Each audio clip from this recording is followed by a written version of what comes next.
ਦੋਸਤੋ ਪੰਜਾਬੀ ਟ੍ਰਿਬਿਊਨ ਦੇ ਰੋਜ਼ਾਨਾ ਪ੍ਰੋਗਰਾਮ ਵੇਲੇ ਦੀ ਗੱਲ ਵਿੱਚ ਤੁਹਾਡਾ ਸਵਾਗਤ ਹੈ। ਮੈਂ ਆਤਿਸ਼ ਗੁਪਤਾ ਤੁਹਾਡੇ ਸਾਹਮਣੇ ਹਾਜ਼ਰ ਹਾਂ ਤੇ ਅੱਜ ਅਸੀਂ ਗੱਲ ਕਰਾਂਗੇ ਪੰਜਾਬ ਵਿੱਚ ਔਰਤਾਂ ਦੀਆਂ ਸਮੱਸਿਆਵਾਂ ਬਾਰੇ। ਦੋਸਤੋ, ਜਿਵੇਂ ਕਿ ਆਪਣੇ ਸਭ ਦੇ ਧਿਆਨ ਦੇ ਵਿੱਚ ਕੱਲ ਕੌਮਾਂਤਰੀ ਔਰਤ ਦਿਵਸ ਸੀ, ਜੋ ਕਿ ਪੰਜਾਬ ਜਾਂ ਭਾਰਤ ਵਿੱਚ ਨਹੀਂ ਦੁਨੀਆ ਭਰ ਦੇ ਵਿੱਚ ਬਹੁਤ ਹੀ ਧੂਮਧਾਮ ਨਾਲ ਮਨਾਇਆ ਗਿਆ। ਵੱਖ-ਵੱਖ ਥਾਵਾਂ ਤੇ ਵੱਖ-ਵੱਖ ਸਮਾਜਿਕ ਤੇ ਹੋਰ ਸਿਆਸੀ ਜਥੇਬੰਦੀਆਂ ਵੱਲੋਂ ਜਿਹੜਾ ਹੈਗਾ ਵੱਖ-ਵੱਖ ਤਰ੍ਹਾਂ ਦੇ ਸਮਾਗਮ ਉਲੀਕੇ ਗਏ। ਕਿੱਥੇ ਰੰਗਾ ਰੰਗ ਪ੍ਰੋਗਰਾਮ ਰੱਖਿਆ ਗਿਆ, ਕਿੱਥੇ ਸੱਭਿਆਚਾਰਕ ਰੱਖਿਆ ਗਿਆ, ਤਾਂ ਕਿੱਥੇ ਵਿਚਾਰ ਚਰਚਾ ਰੱਖੀ ਗਈ ਤੇ ਔਰਤਾਂ ਦੇ ਹੱਕਾਂ ਦੀ ਗੱਲ ਕੀਤੀ ਗਈ। ਔਰਤਾਂ ਨੂੰ ਕਿਸ ਤਰ੍ਹਾਂ ਦੀ ਸਮੱਸਿਆਵਾਂ ਪੇਸ਼ ਆ ਰਹੀਆਂ, ਇਹਨਾਂ ਬਾਰੇ ਗੱਲਬਾਤ ਕੀਤੀ ਗਈ।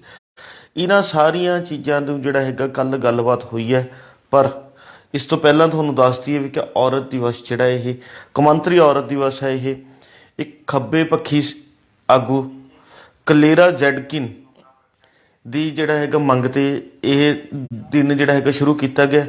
ਕਲੇਰਾ ਜ਼ੈਡਕਿਨ ਵੱਲੋਂ ਜਿਹੜਾ ਇੱਕ ਮੰਗ ਕੀਤੀ ਗਈ ਸੀ ਕਿ ਕਿਉਂ ਨਾ ਔਰਤਾਂ ਦੇ ਹੱਕਾਂ ਦੀ ਗੱਲ ਕਰਨ ਲਈ ਜਾਂ ਔਰਤਾਂ ਨੂੰ ਸਮਰਪਿਤ ਇੱਕ ਦਿਨ ਹੋਵੇ, ਜਿਸ ਦਿਨ ਸਿਰਫ ਔਰਤਾਂ ਬਾਰੇ ਗੱਲਬਾਤ ਕੀਤੀ ਜਾਵੇ। ਔਰਤਾਂ ਨੂੰ ਕਿਸ ਤਰ੍ਹਾਂ ਦੀ ਸਮਾਜ 'ਚ ਸਮੱਸਿਆਵਾਂ ਪੇਸ਼ ਆ ਰਹੀਆਂ, ਉਹਨਾਂ ਦੇ ਹੱਕ ਕੀ ਹੈ, ਵਿਸ਼ੇਸ਼ ਤੌਰ 'ਤੇ ਉਸ ਦਿਨ ਸਿਰਫ ਔਰਤਾਂ 'ਤੇ ਆਧਾਰਿਤ ਹੀ ਗੱਲ ਕੀਤੀ ਜਾਵੇ। ਇਸ ਤਰ੍ਹਾਂ ਦੀ ਉਹਨਾਂ ਨੇ ਇੱਕ ਮੰਗ ਕੀਤੀ ਸੀ। ਉਸ ਲਈ ਲੰਬੇ ਸਮਾਂ ਇੱਕ ਮੁਹਿੰਮ ਚੱਲੀ ਤੇ ਫਿਰ ਆਖਿਰਕਾਰ ਜਿਹੜਾ ਇਸ ਨੂੰ ਜਿਹੜਾ ਹੈਗਾ ਕੌਮਾਂਤਰੀ ਪੱਧਰ 'ਤੇ ਇੱਕ ਮਾਨਤਾ ਮਿਲ ਗਈ ਤੇ ਮਾਨਤਾ ਮਿਲਣ ਤੋਂ ਬਾਅਦ 8 ਮਾਰਚ ਦਾ ਦਿਨ ਜਿਹੜਾ ਹੈਗਾ ਕੌਮਾਂਤਰੀ ਔਰਤ ਦਿਵਸ ਵਜੋਂ ਮਨਾਇਆ ਜਾਣ ਲੱਗਿਆ। ਇਸ ਨੂੰ ਇੰਟਰਨੈਸ਼ਨਲ ਵੂਮੈਨਸ ਡੇ ਵੀ ਕਹਿ ਦਿੰਦੇ ਹਾਂ ਤੇ ਦੁਨੀਆ ਭਰ ਦੇ ਵਿੱਚ ਇਹ ਦਿਨ ਮਨਾਇਆ ਜਾਂਦਾ ਹੈ। ਪਰ ਦੋਸਤੋ, ਸਵਾਲ ਇਸ ਤੋਂ ਕਈ ਉੱਠਦੇ ਨੇ ਵੀ ਕਿ 8 ਮਾਰਚ ਦਾ ਦਿਨ ਕੌਮਾਂਤਰੀ ਔਰਤ ਦਿਵਸ ਵਜੋਂ ਪੰਜਾਬ, ਭਾਰਤ ਹੀ ਨਹੀਂ ਦੁਨੀਆ ਭਰ 'ਚ ਮਨਾਇਆ ਜਾਂਦਾ ਹੈ। ਕੀ ਇਸ ਦਿਨ ਤਾਂ ਔਰਤਾਂ ਦੇ ਹੱਕਾਂ ਦੀ, ਔਰਤਾਂ ਨੂੰ ਕੀ ਸਮੱਸਿਆਵਾਂ ਪੇਸ਼ ਆ ਰਹੀਆਂ ਨੇ, ਉਹਨਾਂ ਦੇ ਅਧਿਕਾਰ ਕੀ ਨੇ, ਇਹਨਾਂ ਸਾਰੀਆਂ ਚੀਜ਼ਾਂ ਬਾਰੇ ਗੱਲਬਾਤ ਕੀਤੀ ਜਾਂਦੀ ਹੈ। ਪਰ ਜੇ ਗੱਲ ਕਰੀਏ ਤਾਂ ਕੀ ਇੱਕ ਦਿਨ ਗੱਲਬਾਤ ਕਰਕੇ ਬਾਕੀ ਅਸੀਂ 364 ਦਿਨਾਂ ਨੂੰ ਛੱਡ ਸਕਦੇ ਹਾਂ? ਨਹੀਂ, ਉਸ ਦਿਨ ਵੀ ਗੱਲ ਹੋਣੀ ਚਾਹੀਦੀ ਹੈ। ਕਿਉਂਕਿ ਅਕਸਰ ਆਪਾਂ ਜੋ ਦਿਖਦਾ ਹੈ ਸਿੱਧੇ ਤੌਰ 'ਤੇ ਕਿਸੇ ਔਰਤ ਨੂੰ ਕਿਸੇ ਤਰ੍ਹਾਂ ਦੀ ਸਮੱਸਿਆ ਪੇਸ਼ ਆ ਰਹੀ ਹੈ, ਕੋਈ ਜਿਵੇਂ ਅੱਜ ਕੱਲ੍ਹ ਛੇੜਖਾਨੀ ਦੀ ਸਮੱਸਿਆਵਾਂ ਵੱਧਦੀਆਂ ਜਾ ਰਹੀਆਂ, ਘਰਾਂ ਦੇ ਵਿੱਚ ਔਰਤਾਂ ਨੂੰ ਦਬਾ ਕੇ ਰੱਖਣ ਦੀਆਂ ਘਟਨਾਵਾਂ ਵੱਧ ਰਹੀਆਂ, ਜਾਂ ਹੋਰ ਇਸ ਤਰ੍ਹਾਂ ਦੀ ਕਈ ਘਟਨਾਵਾਂ ਜਿਹੜੀਆਂ ਉਹ ਅਕਸਰ ਸਾਹਮਣੇ ਦਿਖਦੀਆਂ ਤੇ ਅਸੀਂ ਗੱਲਬਾਤ ਕਰਦੇ ਹਾਂ।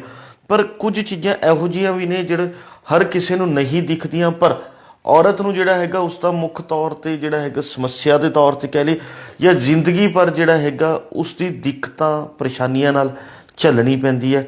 ਉਹ ਜੇ ਗੱਲ ਕਰੀਏ ਤਾਂ ਦੋ ਚੀਜ਼ਾਂ ਮੁੱਖ ਤੌਰ 'ਤੇ ਨਿਕਲ ਕੇ ਆਉਂਦੀਆਂ, ਇੱਕ ਤਾਂ ਨਸ਼ਿਆਂ ਦਾ ਪਸਾਰ ਅਤੇ ਦੂਜਾ ਜਿਹੜਾ ਹੈਗਾ ਕਿਸਾਨ ਮਜ਼ਦੂਰਾਂ ਦੀ ਖੁਦਕੁਸ਼ੀ। ਸਭ ਤੋਂ ਪਹਿਲਾਂ ਦੇਖੀਏ ਕਿਸਾਨ ਮਜ਼ਦੂਰਾਂ ਦੀ ਖੁਦਕੁਸ਼ੀ, ਤਾਂ ਲਗਭਗ 100% ਜਿਹੜੇ ਕਿਸਾਨ ਹੋਣ ਜਾਂ ਮਜ਼ਦੂਰ ਹੋਣ, ਉਹ ਆਪਣੀ ਕਿਸੇ ਚਾਹੇ ਉਹ ਕਰਜ਼ੇ ਦੇ ਤੰਗ ਪਰੇਸ਼ਾਨ ਹੋ ਕੇ ਜਾਂ ਸਮਾਜਿਕ ਤੌਰ 'ਤੇ ਜਾਂ ਕਿਸੇ ਵੀ ਆਰਥਿਕ ਤੰਗੀ ਕਰਕੇ ਖੁਦਕੁਸ਼ੀ ਕਰ ਲੈਂਦੇ ਨੇ। ਪਰ ਵੀ ਕੋਈ ਵੀ ਮਰਦ ਹੈ ਉਹ ਤਾਂ ਖੁਦਕੁਸ਼ੀ ਕਰਕੇ ਜਿਹੜਾ ਹੈਗਾ ਆਪਣੀ ਜ਼ਿੰਦਗੀ ਤੋਂ ਛੁਟਕਾਰਾ ਪਾ ਲੈਂਦਾ। ਪਰ ਪਿੱਛੇ ਜੇਕਰ ਦੇਖੀਏ ਤਾਂ ਜਿਹੜੀਆਂ ਉਸਦੇ ਪਿੱਛੇ ਔਰਤਾਂ ਰਹਿ ਜਾਂਦੀਆਂ, ਚਾਹੇ ਉਸਦੀ ਮਾਂ ਹੋਵੇ, ਚਾਹੇ ਭੈਣ ਹੋਵੇ, ਚਾਹੇ ਉਸਦੀ ਪਤਨੀ ਹੋਵੇ, ਉਹਨਾਂ ਦੇ ਜੀਵਨ 'ਤੇ ਉਸਦੀ ਖੁਦਕੁਸ਼ੀ ਦਾ ਕੀ ਅਸਰ ਪੈਂਦਾ ਹੈ, ਇਸ ਬਾਰੇ ਕਦੀ ਕਿਸੇ ਨੇ ਨਾ ਤਾਂ ਵਿਚਾਰ ਚਰਚਾ ਕੀਤੀ ਹੈ, ਨਾ ਗੱਲਬਾਤ ਕੀਤੀ ਹੈ, ਨਾ ਹੀ ਇਹ ਮੁੱਦਾ ਜਿਹੜਾ ਹੈਗਾ ਕਦੀ ਚਰਚਾ ਦਾ ਵਿਸ਼ਾ ਬਣਦਾ ਵੀ ਕਿ ਜੇਕਰ ਇੱਕ ਕਿਸਾਨ ਜਾਂ ਮਜ਼ਦੂਰ ਖੁਦਕੁਸ਼ੀ ਕਰ ਲੈਂਦਾ ਤਾਂ ਉਸਦੀ ਖੁਦਕੁਸ਼ੀ ਤੋਂ ਬਾਅਦ ਪਰਿਵਾਰ ਦੀਆਂ ਔਰਤਾਂ ਦਾ ਕੀ ਹਾਲ ਹੋਵੇਗਾ। ਕਈ ਵਧੇਰੇ ਥਾਵਾਂ 'ਤੇ ਤਾਂ ਇਹੀ ਹੁੰਦਾ ਕਿ ਜਦੋਂ ਘਰ ਦੇ ਵਿੱਚ ਮੁੱਖ ਕਮਾਉਣ ਵਾਲਾ, ਚਾਹੇ ਉਹ ਪਿਓ ਹੋਵੇ, ਚਾਹੇ ਪਤੀ ਹੋਵੇ ਜਾਂ ਭਰਾ ਹੋਵੇ, ਜਦੋਂ ਉਹ ਚਲਾ ਜਾਂਦਾ ਤਾਂ ਪਿੱਛੇ ਪਰਿਵਾਰ ਦਾ ਗੁਜ਼ਾਰਾ ਕਰਨਾ ਬਹੁਤ ਮੁਸ਼ਕਿਲ ਹੋ ਜਾਂਦਾ। ਉਹਨਾਂ ਨੂੰ ਕਈ ਤਰ੍ਹਾਂ ਦੀ ਦਿੱਕਤਾਂ ਦਾ, ਕਈ ਤਰ੍ਹਾਂ ਦੀ ਔਕੜਾਂ ਦਾ ਸਾਹਮਣਾ ਕਰਨਾ ਪੈਂਦਾ, ਪਰ ਉਹਨਾਂ ਦੀ ਮਦਦ ਕਰਨ ਲਈ ਕੋਈ ਖੜਾ ਨਹੀਂ ਹੁੰਦਾ।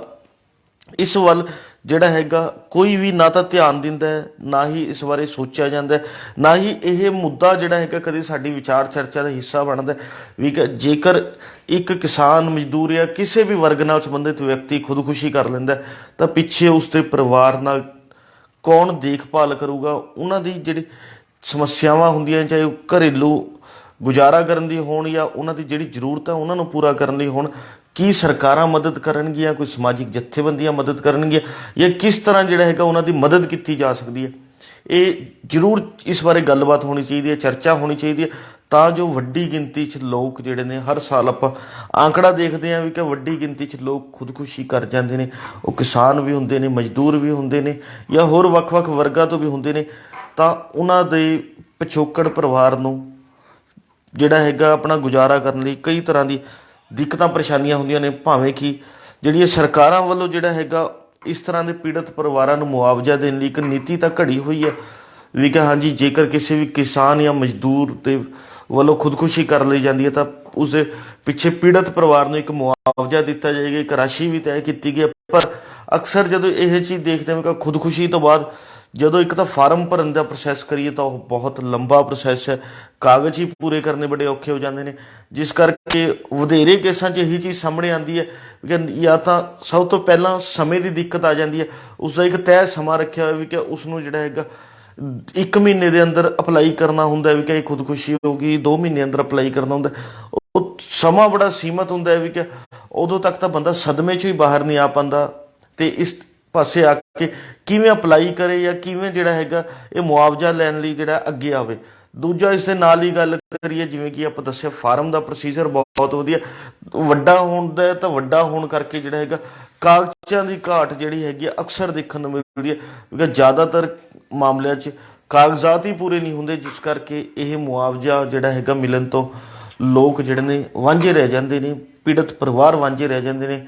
ਇਸ ਲਈ ਲੋੜ ਹੈ ਸਰਕਾਰਾਂ ਵੱਲੋਂ ਇਹ ਨੀਤੀ ਘੜੀ ਗਈ ਹੈ, ਬਹੁਤ ਵਧੀਆ ਵੀ ਕਿ ਇੱਕ ਪੀੜਤ ਪਰਿਵਾਰ ਦੀ ਮਦਦ ਕਰਨ ਦਾ ਇੱਕ ਬਹੁਤ ਸ਼ਲਾਘਾਯੋਗ ਉਪਰਾਲਾ ਹੈ, ਪਰ ਇਹ ਉਸ ਤੱਕ 100% ਪਹੁੰਚਦਾ ਵੀ ਕੀਤਾ ਜਾਵੇ। ਇਸ ਲਈ ਵੀ ਸਰਕਾਰ ਨੂੰ ਇੱਕ ਨੀਤੀ ਘੜਨ ਦੀ ਲੋੜ ਹੈ। ਭਾਵੇਂ ਕਿ ਜੇ ਗੱਲ ਕਰੀਏ ਤਾਂ ਸਾਡੇ ਜ਼ਿਆਦਾਤਰ ਇਸ ਤਰ੍ਹਾਂ ਦੇ ਕੇਸ ਜਿਹੜੇ ਨੇ ਉਹ ਪਿੰਡਾਂ 'ਚ ਹੀ ਦੇਖਣ ਨੂੰ ਮਿਲਦੇ ਨੇ, ਤਾਂ ਪਿੰਡਾਂ ਦੇ ਵਿੱਚ ਪੰਚਾਇਤਾਂ ਦੀ ਡਿਊਟੀ ਲਗਾਈ ਜਾ ਸਕਦੀ ਹੈ ਵੀ ਕਿ ਉਹ ਇਸ ਪਾਸੇ ਆ ਕੇ ਇੱਕ ਸਰਗਰਮ ਭੂਮਿਕਾ ਜਿਹੜੀ ਆ ਉਹ ਨਿਭਾਉਣ, ਕਿਉਂਕਿ ਜੇਕਰ ਪੰਚਾਇਤ ਖੁਦ ਜਿਹੜਾ ਹੈਗਾ ਇਸ ਪਾਸੇ ਆ ਕੇ ਅੱਗੇ ਆਊਗੀ, ਪੀੜਤ ਪਰਿਵਾਰ ਨੂੰ ਮੁਆਵਜ਼ਾ ਦਵਾਊਗੀ, ਤਾਂ ਇੱਕ ਤਾਂ ਕਾਗਜ਼ਾਤ ਜਾਂ ਜਿਹੜਾ ਫਾਰਮ ਭਰਨ ਦਾ ਪ੍ਰੋਸੀਜਰ ਉਹ ਛੇਤੀ ਜਿਹੜਾ ਹੈਗਾ ਭਰਿਆ ਜਾ ਸਕਦਾ। ਦੂਜਾ, ਪੀੜਤ ਪਰਿਵਾਰ ਨੂੰ ਜਿਹੜਾ ਹੈਗਾ ਬਿਲਕੁਲ ਹੀ ਲਾਜ਼ਮੀ ਕੀਤਾ ਜਾਵੇ ਕਿ ਪੰਚਾਇਤ ਦੀ ਜ਼ਿੰਮੇਵਾਰੀ ਬਣਦੀ ਹੈ ਉਸ ਤੱਕ ਮੁਆਵਜ਼ਾ ਪਹੁੰਚਦਾ ਕੀਤਾ ਜਾਵੇ, ਤਾਂ ਜੋ ਪੀੜਤ ਪਰਿਵਾਰ ਹੈ ਉਹ ਆਪਣਾ ਗੁਜ਼ਾਰਾ ਜਿਹੜਾ ਹੈਗਾ ਕਰ ਸਕੇ, ਗੁਜ਼ਰ ਬਸਰ ਕਰ ਸਕੇ। ਔਰਤਾਂ ਜਿਹੜੇ ਆਪਣੇ ਪਰਿਵਾਰ ਦੇ ਪਿੱਛੇ ਚਾਹੇ ਮਾਪੇ ਚਾਹੇ ਬੱਚੇ ਜਿਹੜੇ ਵੀ ਰਹਿ ਜਾਂਦੇ ਨੇ ਉਹਨਾਂ ਨੂੰ ਰੱਖ ਸਕਣ, ਉਹਨਾਂ ਦੀ ਸਾਂਭ ਸੰਭਾਲ ਕਰ ਸਕਣ। ਇਸ ਲਈ ਲੋੜ ਹੈ ਪੰਚਾਇਤਾਂ ਇਸ ਪਾਸੇ ਅੱਗੇ ਆਉਣ। ਇਸ ਨਾਲ ਪੰਚਾਇਤਾਂ ਦਾ ਵੀ ਲੋਕਾਂ ਨਾਲ ਆਪਸੀ ਤਾਲਮੇਲ ਵਧੇਗਾ, ਉੱਥੇ ਹੀ ਜਿਹੜਾ ਹੈਗਾ ਲੋਕਾਂ ਨੂੰ ਇਸ ਤਰ੍ਹਾਂ ਦੀ ਜਿਹੜੀ ਸੁੱਖ ਸਹੂਲਤਾਂ ਸਰਕਾਰ ਵੱਲੋਂ ਮਿਲਣੀਆਂ ਚਾਹੀਦੀਆਂ ਉਹ ਵੀ ਜਿਹੜੀ ਹੈਗੀ ਉਹਨਾਂ ਤੱਕ ਪਹੁੰਚਦੀਆਂ ਹੋਣਗੀਆਂ। ਦੂਜੀ ਗੱਲ ਕਰੀਏ ਤਾਂ ਨਸ਼ਿਆਂ ਦਾ ਪਸਾਰ ਵੀ ਕਿਆ ਅੱਜ ਆਪਾਂ ਦੇਖਦੇ ਹਾਂ, ਇਕੱਲਾ ਪੰਜਾਬ ਹੀ ਨਹੀਂ ਪੂਰੇ ਦੇਸ਼ 'ਤੇ ਕੋਈ ਸੂਬਾ ਹੋਏਗਾ ਜਿਹੜਾ ਨਸ਼ਿਆਂ ਤੋਂ ਵਾਂਝਾ ਹੋਏਗਾ। ਦੇਸ਼ ਭਰ ਦੇ ਵਿੱਚ ਨਸ਼ਿਆਂ ਦਾ ਪਸਾਰ ਬਹੁਤ ਵੱਡੇ ਪੱਧਰ 'ਤੇ ਹੋ ਰਿਹਾ। ਇੰਨਾ ਹੀ ਨਹੀਂ, ਵੱਡੀ ਗਿਣਤੀ 'ਚ ਨੌਜਵਾਨ ਨਸ਼ਿਆਂ ਦੀ ਓਵਰਡੋਜ਼ ਕਰਕੇ ਖੁਦਕੁਸ਼ੀ ਦਾ ਸ਼ਿਕਾਰ ਹੋ ਰਹੇ ਨੇ, ਨਸ਼ਿਆਂ ਦੀ ਓਵਰਡੋਜ਼ ਕਰਕੇ ਮੌਤਾਂ ਹੋ ਰਹੀਆਂ। ਇਸ ਤਰ੍ਹਾਂ ਵੀ ਜਿਹੜਾ ਹੈਗਾ ਬਹੁਤ ਕਈ ਤਰ੍ਹਾਂ ਦੀ ਸਮੱਸਿਆਵਾਂ ਜਿਹੜੀਆਂ ਹੈਗੀਆਂ ਪਿੱਛੇ ਪਰਿਵਾਰ ਨੂੰ ਝੱਲਣੀਆਂ ਪੈਂਦੀਆਂ ਨੇ, ਕਿਉਂਕਿ ਜ਼ਿਆਦਾਤਰ ਸਾਡੇ ਨੌਜਵਾਨ ਜਿਨ੍ਹਾਂ ਨੇ ਅੱਗੇ ਚੱਲ ਕੇ ਪਰਿਵਾਰ ਦਾ ਜਿਹੜਾ ਸਾਰਾ ਦੇਖ ਰੇਖ ਕਰਨੀ ਹੁੰਦੀ ਹੈ, ਪਰਿਵਾਰ ਦਾ ਬੋਝ ਜਿਹੜਾ ਹੈਗਾ ਆਪਣੇ ਮੋਢਿਆਂ 'ਤੇ ਸਾਂਭਣਾ ਹੁੰਦਾ। ਜੇਕਰ ਉਹੀ ਨਸ਼ਿਆਂ ਦੀ ਓਵਰਡੋਜ਼ ਕਰਕੇ ਮੌਤ ਦਾ ਸ਼ਿਕਾਰ ਹੋ ਜੇ ਤਾਂ ਪਿੱਛੇ ਪੀੜਤ ਪਰਿਵਾਰ ਦਾ ਕੀ ਬਣੂ, ਸਾਡੇ ਮਾਪਿਆਂ ਦਾ ਕੀ ਬਣੂ, ਵੀ ਕਿ ਉਸ ਵੱਲ ਵੀ ਜਿਹੜਾ ਹੈਗਾ ਧਿਆਨ ਦੇਣ ਦੀ ਲੋੜ ਹੈ। ਇਸ ਲਈ ਹੋ ਸਕਦਾ ਚਾਹੇ ਤਾਂ ਸਰਕਾਰਾਂ ਸਮਾਜਿਕ ਜਥੇਬੰਦੀਆਂ ਦੀ ਮਦਦ ਲਵੇ, ਚਾਹੇ ਪੰਚਾਇਤਾਂ ਦੀ ਉੱਥੇ ਵੀ ਮਦਦ ਲਿੱਤੀ ਜਾ ਸਕਦੀ ਹੈ ਵੀ ਕਿ ਜੇਕਰ ਕੋਈ ਵੀ ਇਸ ਤਰ੍ਹਾਂ ਦੇ ਪੀੜਤ ਪਰਿਵਾਰ ਨੇ ਜਿੱਥੇ ਨਸ਼ਿਆਂ ਦੀ ਓਵਰਡੋਜ਼ ਕਰਕੇ ਜਿਹੜਾ ਹੈਗਾ ਕਿਸੇ ਨਾ ਕਿਸੇ ਵੱਲੋਂ ਖੁਦਕੁਸ਼ੀ ਕੀਤੀ ਗਈ ਹੈ, ਤਾਂ ਇਹਨਾਂ ਪੀੜਤ ਪਰਿਵਾਰਾਂ ਦਾ ਵੀ ਜਿਹੜਾ ਹੈਗਾ ਕੁਛ ਵਿੱਤੀ ਤੌਰ 'ਤੇ ਸਹਿਯੋਗ ਲਈ ਜਿਹੜਾ ਹੈਗਾ ਸਾਡੀ ਸਮਾਜ ਸੇਵੀ ਜਥੇਬੰਦੀਆਂ ਨੂੰ, ਸਾਡੀ ਪੰਚਾਇਤਾਂ ਨੂੰ ਅੱਗੇ ਆਉਣਾ ਚਾਹੀਦਾ ਹੈ ਤਾਂ ਜੋ ਇਹਨਾਂ ਦੀ ਮਦਦ ਹੋ ਸਕੇ। ਦੋਸਤੋ, ਕੌਮਾਂਤਰੀ ਔਰਤ ਦਿਵਸ 'ਤੇ ਸਾਰੇ ਹੀ ਮੁੱਦਿਆਂ ਦੀ ਚਰਚਾ ਹੁੰਦੀਆਂ, ਪਰ ਜੇ ਗੱਲ ਕਰੀਏ ਤਾਂ ਇਹ 2 ਮੁੱਦੇ ਅਜਿਹੇ ਹੁੰਦੇ ਨੇ ਜਿਸ ਵੱਲ ਕਿਸੇ ਦਾ ਧਿਆਨ ਨਹੀਂ ਹੁੰਦਾ ਜਾਂ ਕੋਈ ਗੱਲਬਾਤ ਕਰਨ ਨੂੰ ਤਿਆਰ ਨਹੀਂ, ਕਿਉਂਕਿ ਇਸ ਪਾਸੇ ਜੇਕਰ ਕੋਈ ਅੱਗੇ ਆਉਂਦਾ ਤਾਂ ਪੀੜਤ ਪਰਿਵਾਰਾਂ ਦੇ ਹੱਕ ਦਿਵਾਉਣੇ ਵੀ ਪੈਣਗੇ, ਕਿਉਂਕਿ ਇਸ ਤਰ੍ਹਾਂ ਦੇ ਪੀੜਤ ਪਰਿਵਾਰ ਜਿਹੜੇ ਨੇ ਸਾਡੇ ਪੰਜਾਬ ਦੇ ਵਿੱਚ ਬਹੁਤ ਜ਼ਿਆਦਾ ਨੇ। ਤਾਂ ਇਸ ਕਰਕੇ ਉਹਨਾਂ ਨੂੰ ਜਿਹੜਾ ਹੈਗਾ ਇਹੋ ਜਿਹੇ ਹੱਕ ਦਿਵਾਉਣ ਲਈ ਵੀ ਉਹਨਾਂ ਲੋਕਾਂ ਨੂੰ ਅੱਗੇ ਆਉਣਾ ਪਏਗਾ ਜਿਹੜੇ ਕਿ ਇਸ ਤਰ੍ਹਾਂ ਔਰਤਾਂ ਦੇ ਹੱਕਾਂ ਦੀ ਗੱਲ ਕਰਦੇ ਨੇ। ਤਾਂ ਇਹ ਬਹੁਤ ਹੀ ਜ਼ਰੂਰੀ ਹੈ ਦੋਸਤੋ। ਇਸ ਤੋਂ ਇਲਾਵਾ ਆਪਾਂ ਗੱਲ ਕਰੀਏ ਤਾਂ ਅੱਜ ਵਾਕਈ ਇਹ ਬਹੁਤ ਹੀ ਸ਼ਲਾਘਾਯੋਗ ਗੱਲ ਹੈ ਵੀ ਕਿ ਔਰਤ ਕਿਸੇ ਦੀ ਮੁਹਤਾਜ ਬਣ ਕੇ ਨਹੀਂ ਰਹਿ ਗਈ ਹੈ ਜਾਂ ਕੋਈ ਉਹ ਘਰ ਬੈਠਣ ਜੋਗੀ ਨਹੀਂ ਰਹਿ ਗਈ। ਅੱਜ ਔਰਤ ਸਮਾਜ ਦੇ ਵਿੱਚ ਮਰਦਾਂ ਦੇ ਬਰਾਬਰ ਜਿਹੜੀ ਹੈਗੀ ਖੜੇ ਹੋ ਰਹੀ ਹੈ।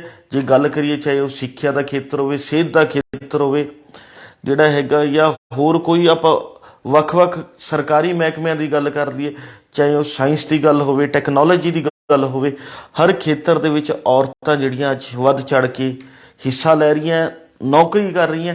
ਇਹ ਬਹੁਤ ਹੀ ਸ਼ਲਾਘਾਯੋਗ ਗੱਲ ਹੈ। ਪਰ ਇਹ ਸਾਰਾ ਹੀ ਖੇਤਰ ਜਿਹੜਾ ਹੈ, ਖਾਸ ਤੌਰ 'ਤੇ ਜਿਨ੍ਹਾਂ ਦੀ ਆਪਾਂ ਜ਼ਿਕਰ ਕਰਕੇ ਹਟੇ, ਇਹ ਸ਼ਹਿਰੀ ਖੇਤਰ ਦੇ ਹਿੱਸੇ ਵਿੱਚ ਆਉਂਦਾ ਹੈ। ਅਤੇ ਜੇ ਦੂਜੇ ਪਾਸੇ ਗੱਲ ਕਰੀਏ ਤਾਂ ਪੇਂਡੂ ਖੇਤਰ ਦੀਆਂ ਔਰਤਾਂ ਨੂੰ ਸਿਵਾਏ ਦਿਹਾੜੀ ਤੋਂ ਹੋਰ ਕੁਝ ਵੀ ਕਰਨ ਨੂੰ ਨਹੀਂ ਮਿਲਦਾ, ਕਿਉਂਕਿ ਉਹ ਦਿਹਾੜੀ ਕਰਕੇ ਆਪਣਾ ਅਤੇ ਆਪਣੇ ਘਰ ਦਾ ਗੁਜ਼ਾਰਾ ਕਰਦੀਆਂ ਨੇ। ਅਤੇ ਪੇਂਡੂ ਔਰਤਾਂ ਨੂੰ ਰੁਜ਼ਗਾਰ ਮੁਹੱਈਆ ਕਰਵਾਉਣ ਲਈ ਸਭ ਤੋਂ ਵੱਡਾ ਸਾਧਨ ਸਰਕਾਰ ਵੱਲੋਂ ਮਨਰੇਗਾ ਰੱਖਿਆ ਹੋਇਆ। ਵੀ ਕਿ ਮਨਰੇਗਾ ਅਧੀਨ ਕੋਈ ਵੀ ਔਰਤ ਜਾਂ ਕੋਈ ਵੀ ਜੀ ਜਿਹੜਾ ਹੈਗਾ ਕੰਮ ਕਰਕੇ ਆਪਣੇ ਘਰ ਦਾ ਗੁਜ਼ਾਰਾ ਕਰ ਸਕਦਾ ਹੈ। ਮਨਰੇਗਾ ਦੀ ਇੱਕ ਜਿਹੜਾ ਹੈਗਾ ਕਲੌਜ਼ ਅਧੀਨ ਘੱਟੋ ਘੱਟ ਵੀ ਇੱਕ ਪਰਿਵਾਰ ਨੂੰ 100 ਦਿਨਾਂ ਦਾ ਰੁਜ਼ਗਾਰ ਮੁਹੱਈਆ ਕਰਵਾਉਣਾ ਜ਼ਰੂਰੀ ਹੁੰਦਾ, ਕਿਉਂਕਿ ਜਿੱਥੇ ਕੋਈ ਰੁਜ਼ਗਾਰ ਨਾ ਹੋਵੇ, ਕੋਈ ਕਮਾਈ ਦਾ ਸਾਧਨ ਨਾ ਹੋਵੇ, ਵੀ ਕਿ ਇਹ ਕਰਵਾਇਆ ਜਾ ਸਕਦਾ ਹੈ। ਪਰ ਜੇ ਗੱਲ ਕਰੀਏ ਤਾਂ ਜਿਹੜੇ ਇਹ ਕਾਰਡ ਹੋਲਡਰ ਨੇ, ਉਹਨਾਂ ਕਾਰਡ ਹੋਲਡਰਾਂ 'ਚੋਂ ਸਿਰਫ 1% ਲੋਕਾਂ ਨੂੰ ਹੀ ਜਿਹੜਾ ਹੈਗਾ ਸਾਲ ਦੇ ਵਿੱਚ ਜਿਹੜਾ ਹੈਗਾ 100 ਦਿਨ ਰੁਜ਼ਗਾਰ ਮਿਲਦਾ। ਇਹ ਅਸੀਂ ਨਹੀਂ ਕਹਿੰਦੇ, ਇਹ ਸਰਕਾਰੀ ਆંકੜੇ ਦੱਸ ਰਹੇ ਨੇ ਵੀ ਕਿ ਜਿੰਨੇ ਕਾਰਡ ਹੋਲਡਰ ਨੇ ਉਹਨਾਂ 'ਚ 1% ਲੋਕਾਂ ਨੂੰ ਮਨਰੇਗਾ ਦੇ ਵਿੱਚ 100 ਦਿਨ ਰੁਜ਼ਗਾਰ ਮਿਲਦਾ ਹੈ। ਪਰ ਜੇ ਗੱਲ ਕਰੀਏ ਤਾਂ ਔਰਤਾਂ ਨਾਲ ਜੁੜੀ ਹੋਈ ਤਾਂ ਮਨਰੇਗਾ ਅਧੀਨ ਇਸ ਸਮੇਂ ਜਿੰਨੇ ਲੋਕ ਕੰਮ ਕਰ ਰਹੇ ਨੇ, ਜਿੰਨੇ ਲੋਕ ਦਿਹਾੜੀ ਕਰ ਰਹੇ ਨੇ, ਉਹਨਾਂ 'ਚੋਂ 66% ਹਿੱਸਾ, 66% ਹਿੱਸਾ ਜਿਹੜਾ ਔਰਤਾਂ ਦਾ, ਵੀ 66% ਔਰਤਾਂ ਜਿਹੜੀਆਂ ਨੇ ਮਨਰੇਗਾ ਅਧੀਨ ਕੰਮ ਕਰ ਰਹੀਆਂ ਨੇ, ਅਤੇ ਉਹਨਾਂ ਨੂੰ ਸਾਲ 'ਚ 100 ਦਿਨ ਵੀ ਰੁਜ਼ਗਾਰ ਨਹੀਂ ਮਿਲਦਾ, ਜਿਸ ਕਰਕੇ ਉਹਨਾਂ ਨੂੰ ਕਈ ਤਰ੍ਹਾਂ ਦੀ ਦਿੱਕਤਾਂ, ਕਈ ਤਰ੍ਹਾਂ ਦੀ ਪਰੇਸ਼ਾਨੀਆਂ ਦਾ ਸਾਹਮਣਾ ਕਰਨਾ ਪੈਂਦਾ।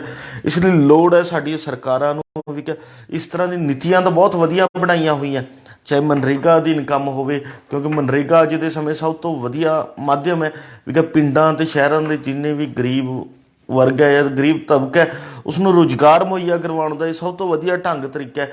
ਪਰ ਸਾਡੇ ਦੇਸ਼ ਦੇ ਵਿੱਚ ਜਿਹੜਾ ਹੈਗਾ, ਪੰਜਾਬ ਦੇ ਵਿੱਚ ਗੱਲ ਕਰੀਏ, ਮਨਰੇਗਾ ਨੂੰ ਸਹੀ ਢੰਗ ਨਾਲ ਵਰਤਿਆ ਹੀ ਨਹੀਂ ਜਾਂਦਾ, ਨਾ ਹੀ ਇਸ ਅਧੀਨ ਲੋਕਾਂ ਨੂੰ ਵਧੀਆ ਢੰਗ ਨਾਲ ਰੁਜ਼ਗਾਰ ਮੁਹੱਈਆ ਕਰਵਾਇਆ ਜਾਂਦਾ। ਇਸ ਲਈ ਲੋੜ ਹੈ ਸਾਡੀਆਂ ਸਰਕਾਰਾਂ ਨੂੰ ਵੀ ਕਿ ਅੱਜ ਦੇ ਸਮੇਂ ਜਿਹੜਾ ਹੈਗਾ ਔਰਤਾਂ ਨੂੰ ਕਿਸੇ ਤੋਂ ਘੱਟ ਨਾ ਸਮਝਿਆ ਜਾਵੇ। ਇਸ ਲਈ ਜੋ ਵੀ ਕੋਈ ਕੰਮ ਦਾ ਖੇਤਰ ਹੋਵੇ, ਕੁਝ ਹੋਵੇ, ਔਰਤਾਂ ਨੂੰ ਬਰਾਬਰ ਅਧਿਕਾਰ ਦਿੱਤੇ ਜਾਣ।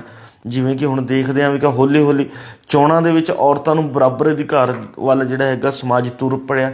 ਪਰ ਹਲੇ ਵੀ ਕਿਤੇ ਨਾ ਕਿਤੇ ਇੱਕ ਚੀਜ਼ ਦੇਖਣ 'ਚ ਮਿਲਦੀ ਹੈ ਵੀ ਕਿ ਚਾਹੇ ਕੋਈ MC ਦੀ ਗੱਲ ਕਰ ਲਈਏ ਜਾਂ ਸਰਪੰਚ ਦੀ ਗੱਲ ਕਰ ਲਈਏ, ਵੀ ਕਿ MC ਜਾਂ ਸਰਪੰਚ ਤਾਂ ਔਰਤ ਹੁੰਦੀ ਹੈ, ਪਰ ਉਸਦਾ ਸਾਰਾ ਕੰਮਕਾਰ ਜਾਂ ਜੇ ਦੇਖੀਏ ਤਾਂ ਪਿੱਛੇ ਜਾਂ ਤਾਂ ਉਹਦਾ ਪਤੀ, ਭਰਾ, ਪਿਤਾ, ਕੋਈ ਦਿਓਰ, ਕੋਈ ਜੇਠ, ਵੀ ਕਿ ਉਹ ਲੋਕ ਦੇਖ ਰਹੇ ਹੁੰਦੇ ਨੇ। ਇਸ ਲਈ ਲੋੜ ਹੈ ਵੀ ਕਿ ਆਪਾਂ ਔਰਤਾਂ ਨੂੰ ਅੱਗੇ ਲਿਆਉਣ ਦੀ ਗੱਲ ਕਰ ਰਹੇ ਹਾਂ, ਉਹਨਾਂ ਦੇ ਹੱਕਾਂ ਦੀ ਗੱਲ ਕਰ ਰਹੇ ਹਾਂ, ਤਾਂ ਲੋੜ ਇਹ ਵੀ ਹੈ ਵੀ ਕਿ ਇਹ ਜਿਹੜੇ ਹੱਕ ਜਾਂ ਜਿਹੜੀਆਂ ਆਪਾਂ ਨੀਤੀਆਂ ਬਣਾਈਆਂ ਹੋਈਆਂ, ਇਹਨਾਂ ਨੂੰ ਇੰਪਲੀਮੈਂਟ ਕਰਵਾਉਣ ਦੀ ਹੁੰਦੀ ਹੈ। ਤਾਂ ਇਹ ਜ਼ਿੰਮੇਵਾਰੀ ਸਰਕਾਰ ਦੀ ਬਣਦੀ ਹੈ। ਸਰਕਾਰਾਂ ਨੂੰ ਚਾਹੀਦਾ ਵੀ ਕਿ ਉਹ ਅੱਗੇ ਆਉਣ ਤਾਂ ਜੋ ਔਰਤਾਂ ਨੂੰ ਉਹਨਾਂ ਦੇ ਬਣਦੇ ਹੱਕ ਆ ਉਹ ਦਿਵਾਏ ਜਾ ਸਕਣ। ਅਤੇ ਇਸ ਦੇ ਨਾਲ ਹੀ ਸਮਾਜ ਦੀ ਵੀ ਜ਼ਿੰਮੇਵਾਰੀ ਬਣਦੀ ਹੈ ਵੀ ਕਿ ਅੱਜ ਦੇ ਸਮੇਂ ਕਿਸੇ ਵੀ ਖੇਤਰ 'ਚ ਜੇਕਰ ਕੋਈ ਵੀ ਔਰਤ ਕੰਮ ਕਰਦੀ ਹੈ ਤਾਂ ਉਸਨੂੰ ਕੋਈ ਘੱਟ ਨਹੀਂ ਸਮਝਿਆ ਜਾਣਾ ਚਾਹੀਦਾ, ਕਿਉਂਕਿ ਔਰਤ ਮਿਹਨਤ ਕਰ ਰਹੀ ਹੈ, ਚਾਹੇ ਉਹ ਕਿਸੇ ਦੇ ਘਰ ਭਾਂਡੇ ਮਾਂਜ ਰਹੀ ਹੈ, ਚਾਹੇ ਸਫਾਈ ਕਰ ਰਹੀ ਹੈ, ਜਾਂ ਕਿਸੇ IT ਕੰਪਨੀ 'ਚ ਬਹਿ ਕੇ ਜਿਹੜਾ ਹੈਗਾ ਉੱਚੇ ਅਹੁਦੇ 'ਤੇ ਬਹਿ ਕੇ ਕੰਮ ਕਰ ਰਹੀ ਹੈ, ਕੋਈ ਬੈਂਕਿੰਗ ਖੇਤਰ 'ਚ ਕੰਮ ਕਰ ਰਹੀ ਹੈ,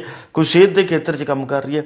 ਕੰਮ ਕੋਈ ਵੀ ਛੋਟਾ ਵੱਡਾ ਨਹੀਂ ਹੁੰਦਾ, ਕੰਮ ਹਰ ਵੱਡਾ ਕੰਮ ਹੁੰਦਾ। ਕੰਮ ਕਰਨ ਦਾ ਜਿਗਰਾ ਹੋਣਾ ਚਾਹੀਦਾ। ਇਸ ਲਈ ਜਿਹੜੇ ਵੀ ਕੰਮ ਜਿਹੜਾ ਹੈ ਔਰਤਾਂ ਕਰ ਰਹੀਆਂ ਨੇ, ਕਿਸੇ ਵੀ ਖੇਤਰ 'ਚ ਕਰ ਰਹੀਆਂ ਨੇ, ਤਾਂ ਉਹਨਾਂ ਨੂੰ ਜਿਹੜਾ ਹੈਗਾ ਕਦੀ ਗਲਤ ਨਜ਼ਰ ਨਾਲ ਦੇਖਣ ਦੀ ਥਾਂ 'ਤੇ, ਉਹਨਾਂ ਬਾਰੇ ਮਾੜੀ ਸੋਚ ਰੱਖਣ ਦੀ ਥਾਂ 'ਤੇ ਲੋੜ ਇਹੀ ਹੈ ਵੀ ਕਿ ਜਿਹੜੀ ਵੀ ਔਰਤ ਜਾਂ ਜੋ ਵੀ ਪੁਰਸ਼ ਅੱਜ ਦੇ ਸਮੇਂ ਕੰਮ ਕੋਈ ਵੀ ਕਰ ਰਿਹਾ ਹੋਵੇ, ਚਾਹੇ ਛੋਟਾ ਚਾਹੇ ਵੱਡਾ, ਉਹਦੀ ਸ਼ਲਾਘਾ ਕਰਨੀ ਚਾਹੀਦੀ ਹੈ, ਉਸਨੂੰ ਹੋਰ ਉਤਸ਼ਾਹਿਤ ਕਰਨਾ ਚਾਹੀਦਾ, ਤਾਂ ਜੋ ਜਿਹੜਾ ਹੈਗਾ ਉਹ ਵੱਧ ਚੜ੍ਹ ਕੇ ਹੋਰ ਕੰਮ ਕਰੇ, ਨਾ ਕਿ ਉਸਨੂੰ ਜਿਹੜਾ ਹੈਗਾ ਦਬਾਉਣ ਦੀ ਜਾਂ ਉਸ 'ਚ ਕਮੀਆਂ ਕੱਢ ਕੇ ਜਿਹੜਾ ਹੈਗਾ ਉਸਨੂੰ ਕਿਤੇ ਨਾ ਕਿਤੇ ਨਜ਼ਰਅੰਦਾਜ਼ ਕੀਤਾ jaਵੇ ਜਾਂ ਉਸਨੂੰ ਹੋਰ ਡੀਮੋਰਲਾਈਜ਼ ਕਰਨ ਦੀ ਕੋਸ਼ਿਸ਼ ਕੀਤੀ ਜਾਵੇ। ਲੋੜ ਇਹੀ ਹੈ ਕਿ ਸਾਡੀਆਂ ਸਰਕਾਰਾਂ ਨੂੰ ਵੀ ਅਤੇ ਸਾਡੇ ਸਮਾਜ ਦੇ ਲੋਕਾਂ ਨੂੰ ਵੀ ਕਿ ਉਹ ਔਰਤਾਂ ਨੂੰ ਅੱਗੇ ਲਿਆਉਣ, ਉਹਨਾਂ ਨੂੰ ਜਿੱਥੇ ਹੈਗਾ ਹੱਲਾਸ਼ੇਰੀ ਦੇਣ, ਅਤੇ ਉਹਨਾਂ ਦੇ ਜਿੰਨੇ ਬਣਦੇ ਹੱਕ ਹੈ ਉਹਨਾਂ ਨੂੰ ਦਿੱਤੇ ਜਾਣ, ਅਤੇ ਸਰਕਾਰਾਂ ਵੀ ਉਹਨਾਂ ਦੇ ਬਣਦੇ ਹੱਕ ਦਿਵਾਉਣ ਦੇ ਵਿੱਚ ਅਹਿਮ ਰੋਲ ਅਦਾ ਕਰਨ। ਅਤੇ ਪੰਜਾਬੀ ਟ੍ਰਿਬਿਊਨ ਵੱਲੋਂ ਲਗਾਤਾਰ ਤੁਹਾਡੇ ਤੱਕ ਇਸ ਤਰ੍ਹਾਂ ਦੇ ਜਨਤਕ ਮੁੱਦਿਆਂ ਨੂੰ ਪਹੁੰਚਾਇਆ ਜਾਏਗਾ, ਜਨਤਕ ਮੁੱਦਿਆਂ ਨੂੰ ਤੁਹਾਡੇ ਅੱਗੇ ਉਭਾਰਿਆ ਜਾਏਗਾ, ਤਾਂ ਜੋ ਇਹੋ ਜਿਹੇ ਮੁੱਦਿਆਂ ਦਾ ਕੋਈ ਨਾ ਕੋਈ ਹੱਲ ਕੱਢਿਆ ਜਾ ਸਕੇ, ਕੋਈ ਨਾ ਕੋਈ ਸਮੱਸਿਆ ਦਾ ਨਿਪਟਾਰਾ ਕੀਤਾ ਜਾ ਸਕੇ। ਪਰ ਦੇਖਣਾ ਇਹੀ ਹੋਵੇਗਾ ਵੀ ਕਿ ਸਰਕਾਰਾਂ ਇਸ ਬਾਰੇ ਕਿੰਨਾ ਕੁ ਸੋਚਦੀਆਂ ਨੇ, ਕੀ ਵਿਚਾਰ ਕਰਦੀਆਂ ਨੇ, ਅਤੇ ਇਹ ਤਾਂ ਆਉਣ ਵਾਲਾ ਸਮਾਂ ਹੀ ਦੱਸੇਗਾ। ਪਰ ਕੱਲ੍ਹ ਨੂੰ ਫਿਰ ਇਸੇ ਸਮੇਂ ਇੱਕ ਨਵੇਂ ਪ੍ਰੋਗਰਾਮ 'ਚ ਜਿਹੜਾ ਹੈਗਾ ਇੱਕ ਨਵੇਂ ਮੁੱਦੇ 'ਤੇ ਗੱਲਬਾਤ ਕਰਾਂਗੇ। ਪ੍ਰੋਗਰਾਮ ਵੇਲੇ ਦੀ ਗੱਲ ਵਿੱਚ। ਧੰਨਵਾਦ।